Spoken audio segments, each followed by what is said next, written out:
안녕하세요. 이번 시간에는 열과 온도에 대해서 설명해 보도록 할게요. 일단 온도에 대해서 설명을 해보자면 온도는 물질의 차고 뜨거운 정도를 수량으로 표현한 거예요. 온도에는 섭씨 온도, 화씨 온도, 그리고 절대 온도가 있는데요. 일단 섭씨 온도는 1기압에서 순수한 물이 어는 온도를 0도씨, 그리고 끓는 온도를 100도씨로 해서 그 사이를 100등분한 온도예요. 그리고 단위는 모두가 알다시피 도시겠죠?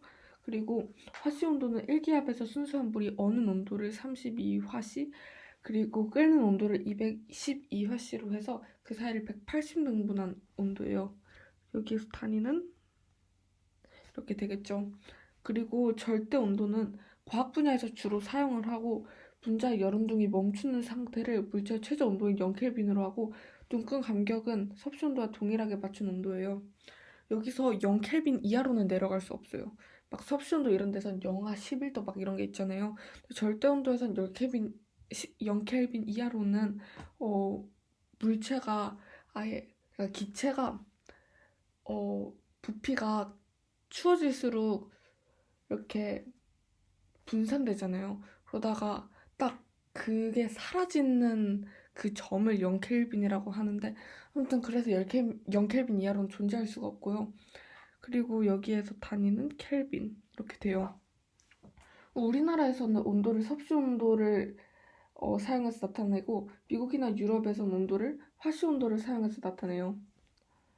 그리고 여기 오른쪽에 있는 그림을 보시면 화씨 온도, 섭씨 온도, 절대 온도가 있는데 제일 아래 빨간색이 칠해져 있는 부분이 어는 점, 그리고 위에 하나가 더 눈금이 쳐져 있는 부분이 끓는 점 이렇게 돼요. 그리고 온도의 변환에 대해서 알아볼게요. 일단 섭씨 온도를 화씨 온도로 변환할 때 두 개의 눈금이 간격이 다르잖아요. 섭씨 온도는 100개로 나눴고 그리고 화씨 온도는 180개로 나눴기 때문에 섭씨 온도에서 화씨 온도로 변환을 할 때는 섭씨 온도에서 5분의 9를 곱해줘야 돼요. 그리고 시작점도 32도가 차이 났기 때문에 32를 더 더해줘요. 그리고 섭씨 온도를 절대 온도로 변환을 할 때는 두 개 다 등분을 한 눈금 수는 똑같기 때문에 그냥 시작점의 차이만 더해주시면 돼요. 그리고 열과 비열에 대해서 알아볼 건데요. 일단 더운 여름날 모래사장을 밟으면 뜨겁지만 바닷물에 뛰어들면 시원하잖아요. 그래서 모래사장과 바닷물 모두 뜨거운 햇빛 아래에 있는데 모래사장만 뜨거운 이유가 이 열과 비열 때문이에요. 열은 고온의 물체에서 저온의 물체로 이동하여 물체의 온도를 변화시키는 에너지고요. 열량은 열의 양을 의미해요. 그리고 여기 단위가 킬로칼로리, 칼로리, 그리고 줄이 있어요.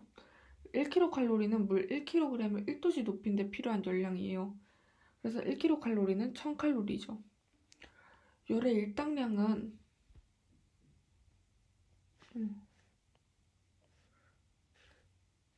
줄로도 표현할 수 있는데요. 1칼로리에 해당한 1의 양으로 그 값이 4.2줄 per 칼로리예요. 그러면 1kcal는 4200줄이라는 걸 알 수 있겠죠. 그리고 1의 양은 일당량 곱하기 열량이라고 볼 수 있어요. 그리고 이제 비열에 대해서 알아볼 건데요. 비열은 물질 1kg의 온도를 1도씨 높이는 데 필요한 열량으로 물질에 따라 달라요. 그리고 단위는 킬로칼로리 퍼 킬로그램 도시 아니면 킬로칼로리 퍼 킬로그램 켈빈. 그리고 열 용량은 물질의 온도를 1도씨 높이는 데 필요한 열량인데요. 여기서의 단위는 킬로칼로리 퍼 도시 아니면 위에 똑같이 도시를 켈빈으로 바꿔주셔도 돼요.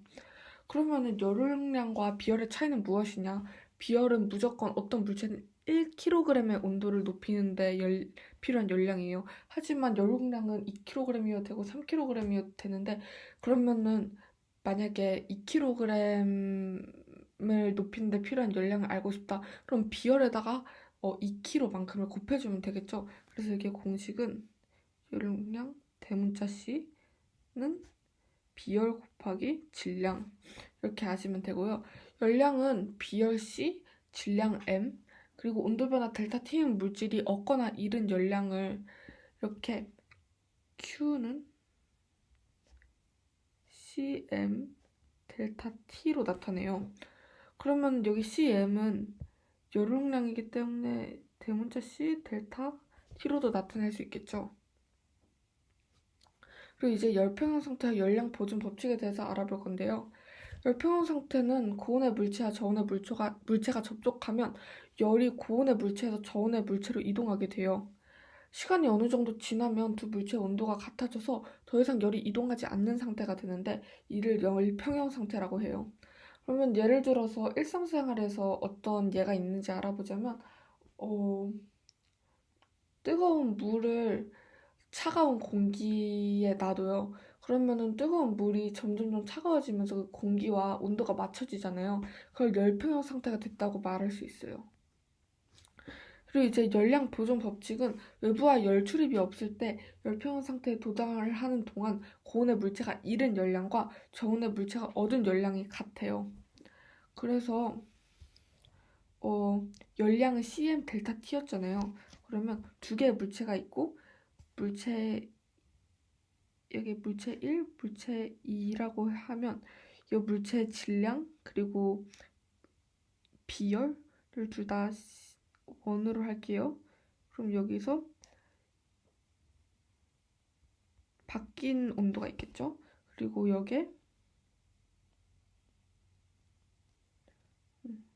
T 빼기 T프 이게 같다는 소리예요.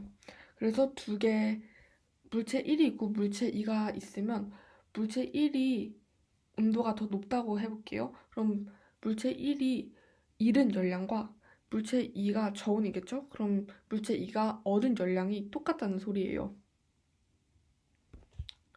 그리고 이제 열의 이동에 대해서 설명을 해볼게요. 일단 열은 고온의 물체에서 저온의 물체로 이동해서 고온의 물체는 온도가 낮아지고 저온의 물체는 온도가 높아져요. 그럼 열은 어떤 방법으로 이동하는지에 대해서 알아볼게요. 일단 전도는 분자들 사이의 충돌에 의한 에너지 전달에 의해 온도가 높은 곳에서 낮은 곳으로 열이 이동하는 현상이에요. 그럼 전도가 일어나는 원인은 무엇일까요? 열 안에 직접 닿은 부분의 분자들은 열 에너지를 받아서 매우 활발하게 운동하고 그 결과 서로 연결되어 있는 이웃한 분자들도 충돌에 의해서 에너지를 전달받아 활발하게 이동하게 돼요. 그러면은 전도에 의해 이동하는 열량은 단면적이 A, 길이가 L인 금속 막대 양 끝의 온도를 T1, T2라고 할 때 공식으로 나타내자면 Q는 KA 그리고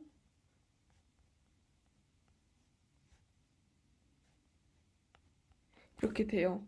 그럼 여기서 방금 단면적의 길이가 A 그리고 양 끝의 온도 T1, T2 그리고 길이가 L 그리고 시간이 T 여기서 저희가 모르는 건 K밖에 없죠. K는 바로 아래 적혀있는 열 전도율이라는 거예요. 열 전도율은 전도에 의해 이동하는 열량을 구할 때 사용하는 비례상수이고요. 그리고 물질에 따라 달라요. 그리고 열 전도율이 클수록 열이 전달이 잘 된다고 볼 수 있겠죠. 그리고 이제 대류에 대해서 알아보자면 대류는 온도에 따라 분자들의 밀도 차에 의해 물질이 순환하면서 열이 이동하는 현상이에요. 분자들의 이동이 자유로운 기체나 액체의 경우에는 전도보다는 주로 대류에 의해서 열이 이동해요. 그럼 대류가 일어나는 원인은 액체나 기체가 열을 받거나 방출할 때 온도가 변해서 밀도가 변해요. 이러한 밀도 차로 인해 중력이 작용하는 공간에서 밀도가 큰 물질은 중력에 의해 아래로 내려오고 상대적으로 밀도가 작은 물질은 위로 올라가게 되어서 물질이 이동하면서 열 에너지가 순환해요. 여기서 알아두셔야 될 점은 저온의 분자나 이런 건 이동하지 않아요. 고온의 분자가 이동해가지고 저온의 분자가 밀려나는 거예요. 그리고 복사는 매질의 도움 없이 전자기파의 형태로 열이 직접 이동하는 현상이에요. 그러면은 여기서 직접 이동을 할 때 태양 복사 에너지가 태양에서 지구로 진공 상태인 우주를 통과해서 열 에너지를 전달을 하고요. 여기서 슈테판 볼츠만 법칙이라는 게 있는데 표면 온도가 절대 온도 T인 흑체의 단위 면적에서 단위 시간당 방출하는 복사 에너지 E는 T의 4제곱에 비례한다 라는 법칙인데 일단 다음엔 열팽창에 대해서 알아볼 건데요. 대부분의 물질들은 열을 받아 온도가 높아지면 팽창해요. 그런데 온도가 2배가 되면 물체가 크기도 과연 2배가 될까요? 이런 거에 대해서 한번 알아보도록 할게요. 열팽창은 물체가 열을 얻어 온도가 높아지면서 길이나 부피가 팽창하는 현상이에요. 온도가 높아지면 물체를 이루는 분자들의 운동이 활발해져서 분자 사이의 간격이 넓어지고 물체의 길이나 부피가 결국 팽창하게 되는 거예요. 일단 고체 열팽창에 대해서 알아보자면 고체 열팽창엔 길이 팽창과 부피 팽창이 있어요. 길이 팽창의 식을 대해서 먼저 설명을 해드리자면 L은 이게 다 늘어난 길이겠죠? 원래 길이 1 더하기 알파 델타 t. 여기서 모르는 게 알파가 뭔지 모르시겠죠? 알파는 선팽창 계수라고 이 길이 팽창 계수라는 건데 이거는 일단 계수니까 굳이 외울 필요는 없고요. 그리고 단위는 이거예요. 그리고 부피 팽창은 처음 부피가 V0인 고체의 온도가 델타 T만큼 상승한 후에 부피 V는 V가 이거 했을 때 1 더하기 베타 델타 T. 똑같이 단위는 이거고요. 베타는 부피 팽창 계수예요. 아까 알파는 선팽창 계수였고 베타는 부피 팽창 계수. 베타는 약, 그러니까 부피 팽창 계수는 약 3 선팽창 계수라고 해요. 그리고 이런 열팽창을 실생활에서도 이용할 수 있는데요. 예로는 바이메탈이라는 게 있는데 금속의 종류에 따라 열팽창 정도가 다른 것을 이용해서 열팽창 정도가 다른 두 금속을 붙여놓아 온도가 높아지면 열팽창 정도가 작은 금속 쪽으로 휘어지고 온도가 낮아지면 열팽창 정도가 큰 금속 쪽으로 휘어지는 성질을 이용해요. 그리고 온도계에서도 열팽창을 이용한대요. 알코올 온도계, 순 온도계는 액체의 열팽창을 이용해요. 온도계로 활용해요. 여기까지가 열과 온도에 대한 설명이었고요. 다음 시간에는 이상기체 상태 방정식에 대한 설명을 해드릴게요. 감사합니다.